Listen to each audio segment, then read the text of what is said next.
નમસ્કાર, મારું નામ સોલંકી તરુણકુમાર છે.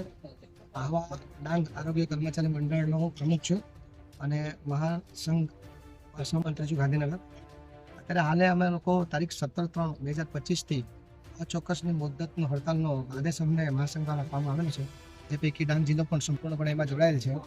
અને અમારી મુખ્ય બે માંગણીઓ છે: ટેકનિકલ કેડર કરી આપવા બાબત અને ગ્રેડ પે સુધારો કરી આપવા બાબત, અને બીજી એક છે અમારી ખાતાકીય પરીક્ષા જે એડ કરવામાં આવી છે સરકાર દ્વારા, તો એ ખાતાકીય પરીક્ષા સંપૂર્ણપણે રદ થાય, મોકૂફ થાય તેવી અમારી માંગણી છે.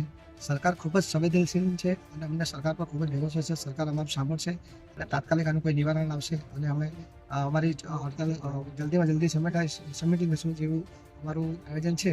તો સરકારને અમારી વિનંતી છે કે અમારું મુખ્યમંત્રી પર પ્લીઝ ધ્યાન આપે અને ત્વરિત અમને એમાં એક્શન કરીને અમને સારા સમાચાર આપે. જય હિન્દ, જય ભારત.